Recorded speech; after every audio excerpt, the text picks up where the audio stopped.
वहीं जर्मनी की chancellor Angela Merkel को 16 साल तक सत्ता में रहने के बाद बड़ा झटका लगा है। मर्केल की पार्टी यूनियन ब्लॉक हार की ओर बढ़ रही है।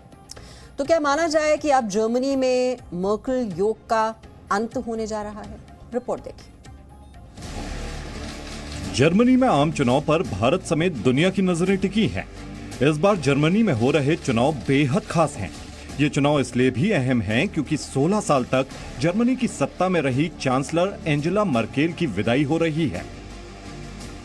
एंजेला ने साफ कर दिया है कि वो इस बार चांसलर की दौड़ से बाहर है। जर्मनी के संसदीय चुनाव में कांटे की टक्कर के बाद सोशल डेमोक्रेट्स ने बढ़त बना ली है और पार्टी धीरे धीरे जीत की ओर बढ़ रही है। चुनाव नतीजों से जर्मन चांसलर एंजेला मर्केल को बड़ा झटका लगता दिख रहा है।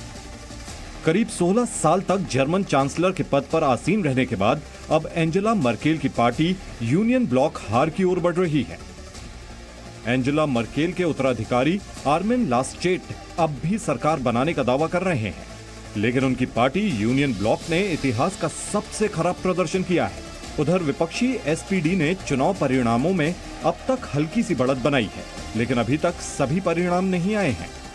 एग्जिट पोल में कांटे की टक्कर बताई गई थी, लेकिन चुनाव परिणाम शुरू से ही अप्रत्याशित रहे हैं। हालांकि अभी एक चीज साफ है कि एंजेला मर्केल अभी गठबंधन बनने तक अपने पद पर रह सकती हैं और ऐसा क्रिसमस तक चल सकता है।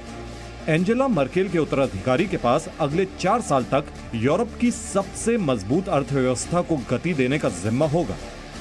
यही नहीं, जलवायु परिवर्तन मतदाताओं के एजेंडे में सबसे ऊपर है। Bureau report, ji media. Presenting B News app, available on Google Play and App Store. Download it now.